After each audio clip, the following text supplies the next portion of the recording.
Hey guys, it is ToProForuGames, and as you guys can see, today's video is a bit of a long one, and it was not my intention to make this video so long. It just kind of happened. There's a lot to go over, especially for all you people who are new to the map and have not played yet. So to make things a little less stressful, I put a bunch of timestamps in the description. So if you want to know a certain thing about this map, like a certain strategy or how to build the shield or how to upgrade the wonder weapon, all of that stuff is available to you in the description. Just click on whatever you want to watch and it will take you to that part of the video. Also, if you find this video helpful at all, drop a like. I'm not asking for a like right now, but if you're watching the video and you find it helpful, dropping a like really helps me out. Besides that, let's go ahead and start today's video. Hey guys, it's ToProForuGames and welcome to my 1 to 30 survival guide for Dead of the Night, just in time for all of you guys who are playing the map for the first time on PC and Xbox.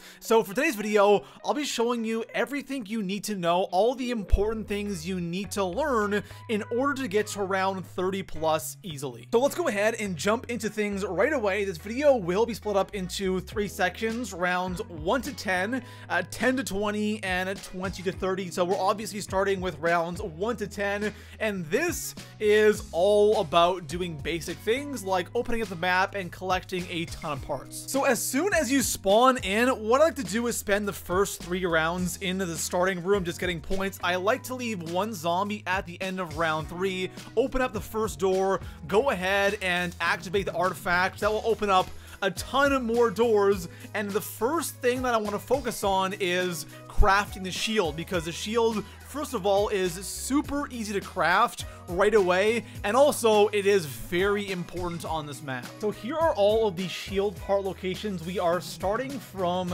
the artifact, and I'm going from there, showing you what route to take.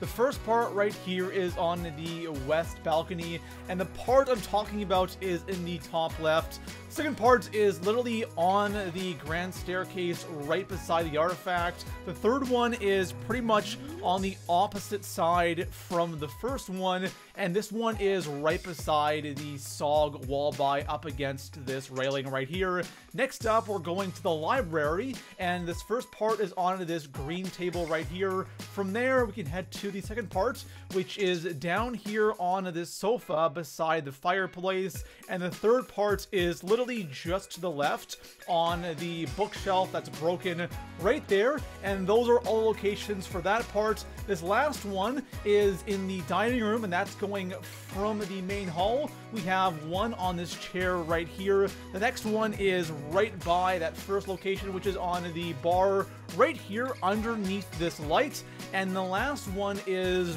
right behind us over here by the doorway next to this little pillar right here, and those are all of the shield part locations. Next up, we're gonna knock out Pack-a-Punch really quickly, and this is pretty easy. At first, it's a little bit confusing, so I'll try to explain it as best I can. We have to find these 3 crystals around the map. Each one of these crystals are actually inside of a pot.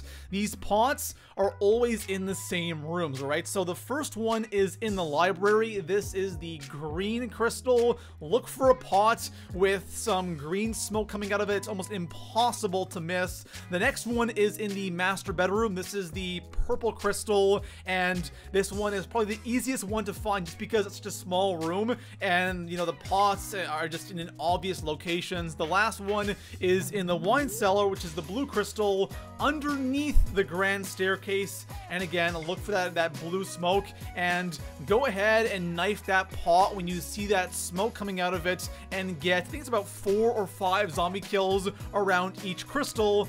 Then we can figure out what task we have to do for each crystal. So once you've collected all of your souls for your stones, you go ahead and gaze into the stone, and you will see one of 6 images. Each image is its own little challenge. Every single game, you will always do the 3 same challenges, except they're just in different locations. So let's start with the easy one, which is a perk. It'll be shown either the Odin perk or the Zeus perk. These 2 perks are always either in the gardens or in the cemetery, they usually change every single game, so it's kind of random. For this, all you have to do is run up to that perk, and all of a sudden you'll kind of have this weird vision, and you have to fight off a certain amount of vampires, and that's it. That's the first challenge done right there. The next challenge is the clock defense, and this one is super easy. You'll be shown a picture of one of 3 clocks. There are 3 different locations for these clocks. There is one in the main hall, there is one in the dining room, and one in the billiards room. For this challenge, all you have to do is activate the clock, and then a blue circle will appear, or a blue clock will appear on the ground. You have to stand inside the center of that circle for 60 seconds, and you'll get your next key. So next up, we have the Ghost Escort, and this is the majority of the images. So the first thing you can be shown is one of 3 paintings, and the locations for these paintings, 2 of them are actually in the spawn room. So you do actually have 2 spawn rooms on this map. There's a left side and a right side. So the first picture is in the left side where the strife is. It's just right here on the wall. The next one is on the opposite side where the Essex is, and it's literally right beside the Essex on the wall. The last location is on the left side, so the same side where the strife spawn room is. Just head past the SOG wall by into the room with the fireplace and the piano, and it's in the back left corner on the wall. Those are the 3 painting locations. So we still have 3 more Ghost Escort items. There is a doll, a scroll, and a noose. The noose is located in the wine cellar, and it's hanging over the chair right here. The next one is the scroll, which is on the 2nd floor of the library, which is technically called the study. It's sitting on the shelf right there. The last item is the doll, and this is in the entrance hall, the same room as the Danu perk, right across from where the artifact spawns in the back left corner, sitting on the table right there. Those are all of the Ghost Escort items. When you find your painting or your item, go up to it, hit interact, and now you have to escort the ghost around the map. Now, all you have to do is follow the ghost around the map. She'll lead you to a specific area of the map, and she'll come up to an object, and then from that object appears the last key. Now that we have all 3 keys, do not open up Pack-a-Punch yet. We'll do that in a little bit. The next thing we want to do is craft the silver bullets. So the first thing that we have to do is collect 3 silverware parts around the map. The first one is a silver plate, which is located in the wine cellar. The first location for this plate is on the table right there, actually the same place where the noose is. The next one right behind you on the wall under the candle. The third location is on the opposite side, and it's on the cabinet sitting right there. Those are the 3 plate locations. Next is the urn or the vase. The first one is in the dining room right on that table where the sofa and the 2 chairs are. The next one is on the actual dining table on the left corner right there. The third and final one is right outside the library on the ground beside this coffee table right here. And those are the 3 urn locations. Last but not least, we have the candle holder. The first location is in the billiards room to the right of the fireplace on the ground by this chair. The next one is in the entrance hall where the Danu perk is on the table right there. Last one is to the right of the Mozu and the fireplace on this ledge beside the champagne right here. Once you find all 3 pieces of silverware, head down to the wine cellar and melt it down right there. And that is the first thing. Now we have to find 3 more parts and we have our silver bullets done. So we have 3 more parts to go. I know, guys, all of these parts are exhausting, but once you learn the locations, it is super easy, and it's something you just need to know. So we are now going to head over to the cemetery and pick up some bat poop. So from the perk in the cemetery, we're going to go down to the left over here, down this staircase, and the first location is on the ground right in front of the fence over here. The next one is to the right of the perk, right beside this tree. It's super close to that perk on the ground right there. The last one, again, to the right, down these stairs. This one's kind of in the back of the cemetery, on the ground, right beside this light. And those are the 3 locations for the bat poop. The next part is some coals, and these will spawn by fireplaces around the map. The first one is in the main hall. It's really like right across from the Mozu, right beside the fireplace. The next one is over here in the master bedroom where the purple stone spawns, and it's right there by that fireplace. The last one in the billiards room, and again, it's right there on the ground. The last part we have to find is sulfur. This is in the greenhouse, so this is the main entrance right here. There is one spawn to the left as soon as you come in. There is one spawn to the right, which we're gonna head over to right now on this desk right here. And the final spawn location for the sulfur is in the very back of the greenhouse, and it is in the left corner right there. And those are all of the parts for the silver bullets. Now you can craft them in the library. So once you craft these silver bullets, do not pick them up yet. We're gonna wait till we get a somewhat decent gun. So at this point in the game, we have a lot of the tedious stuff done. We have our shield crafted, we have the silver bullets done, we have the path opened up, we have the majority of the map opened up, and as you're doing all of these things, you should be buying perks. You should have enough to have all 4 perks by round 10, and you don't have to do all these things in order. What I do is, whenever I enter a room, I know what parts can spawn there. I can pick up pretty much everything by like round 5, so that's just the locations for all those things. Now that we have all this done, we're gonna start hitting the box, because that's the easiest way to get the Allisters fully wonder weapon. You can go around the map, do the symbols, but this is much easier, and on top of that, we can get a secondary gun that is somewhat decent to kill the werewolf when we open up PAP. One last thing I want to mention before we move over to round 10 to 20 is around round 5-ish, what I like to do is buy the Bowie knife. The Bowie knife is located in the Forest Terrace, which is just before you go into the forest where the path is. This is just great for getting points from like rounds, you know, 5 to 10 to open doors and buy perks. So finally, we are now going from rounds 10 to 20, and during this time, there's only 2 things we want to focus on. The first thing is upgrading the wonder weapon, which really isn't that hard.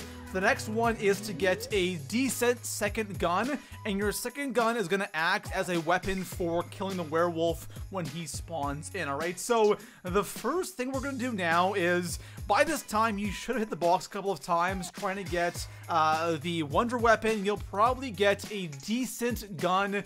Keep that gun, grab your silver bullets on that weapon, open up Pack-a-Punch, and make sure you kill the werewolf with the weapon that has silver bullets, because he will drop a part that we're going to need in order to upgrade our one weapon for the first time. Once we have that part from the werewolf, we can go ahead and grab our next part, which is super easy. Go to the library, take your shield out, and shield bash this bookshelf. It will go ahead and open up, and there is our second and last part for the first upgrade. Grab that, and now we can head over to the greenhouse, and in the center of the greenhouse there's this big machine or contraption. Go ahead and place that part inside the contraption. It will mix up. It will actually come out on the left side of the machine. Grab that part and then head to the back right of the room, and there we go. We have our first upgrade done just that easily. So one quick warning before we get into the next upgrade is, when you upgrade your gun from the Chaos Theory to the Allisters Annihilator, which is the max upgrade for the wonder weapon, you have to kill this certain type of zombie at a certain step, and he's like this little red devil zombie. Once you kill him, he'll start spawning in every single round, and he's annoying. He's powerful, and if you don't upgrade to the Allisters Annihilator, he won't spawn in until round 35 plus. The Chaos Theory is infinite damage, so it's not like the Annihilator does more damage, it just has more ability. So it's up to you. just a quick warning, let's jump into how to upgrade to the Annihilator. So once you have the Chaos Theory, you want to upgrade this to the Allisters Annihilator. We can head over to the forest and actually knock out 2 parts at once. So for the first part, in the forest, you'll actually find these 3 piles that have these glowing mushrooms on them. I'll kind of do a little lap around the forest in theater, showing you guys exactly where these 3 piles are. We have to get a zombie to dig up a part from one of these piles. So in order to get the zombie to dig up a part, you have to shoot a charge shot directly at the zombie when he is near the pile. Now, since the charge shot for the Chaos Theory has 2 abilities, there's the tornado and then that green kind of glow on the ground that mesmerizes the zombies. We need that green glow shot at the zombie in order to dig up the pile, but since there is that tornado shot as well, we can actually get 2 parts at once here. So if you happen to get that green pile on the ground that mesmerizes the zombies, that will make the zombie dig up that pile. If the part's not there, move over to the next one. If it's not there, go to the last one. It's in one of the 3 piles. If it's the tornado though, let it go, and you need to get 3 vampires killed in that tornado, and they will drop these like green little pieces of goo on the ground. Pick them up. You need 3 of those, and that will be for our next part. So at this point, we'll have the 1 part from the dig pile. We'll have the 3 pieces of goo that the vampires drop from that storm effect from the Chaos Theory. Once you have those 3 pieces of goo, head over to the cemetery, and you'll notice that there is this glowing coffin. Go up to it, hit the interact button, and this red devil zombie spawns in. From this point on, this guy will spawn in pretty much every single round, just so you guys know. So he will come out of the coffin, he'll spawn in. Also, a bunch of vampires will spawn in. The best thing to do here is just make sure you have your special weapon charged. Take that out, just kill everything. Once you kill him, he will drop a part, and then leave a zombie at the end of a round, and we have 1 more thing to do.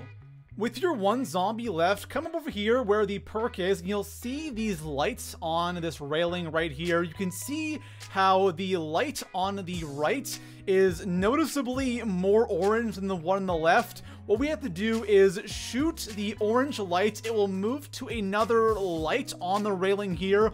All we have to do is shoot it 4 times, and then a vampire will spawn in. I'm not gonna lie, killing this vampire or this bat once he spawns in is kind of tough, so just be patient, wait till he stops moving, and take your shots. Once you kill him, he will drop a part, pick that up, and there we go. We have all of our parts for the Allisters Annihilator, and we can go back to the greenhouse and craft it.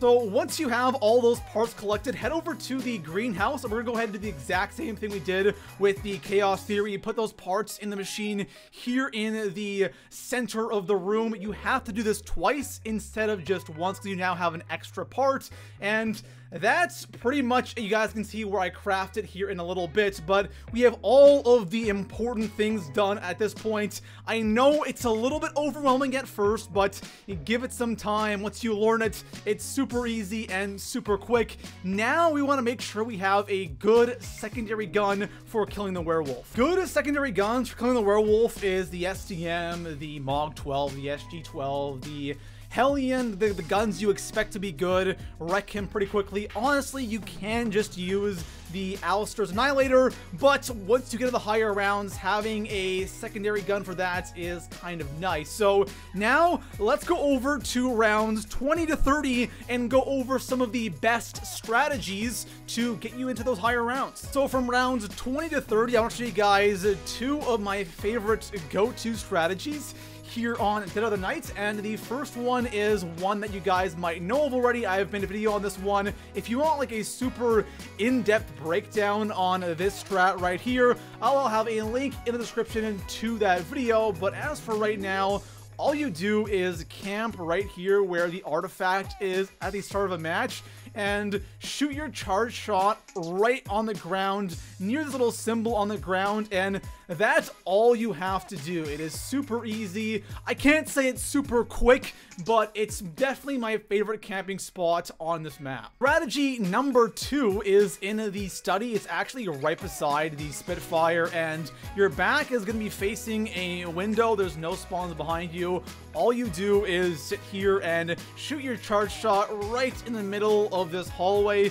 And that's all you have to do for both of these strategies. When the werewolf spawns in, it won't be until the end of the round, so you can easily kill him then with your Allisters Annihilator, your Chaos Theory, or whatever your secondary is. And that is pretty much it. There are a bunch of other spots you could probably find to camp with on this map, but these two are probably the most popular ones right now. So there we have it, guys. That was my rounds 1 to 30 survival guide here on Dead of the Night. I know that was a long video. I'm not gonna lie, I was not expecting this video to be so long, but I hope it helped. If it did, drop a like, hit that sub button, and I'll see you guys in the next one. Peace out.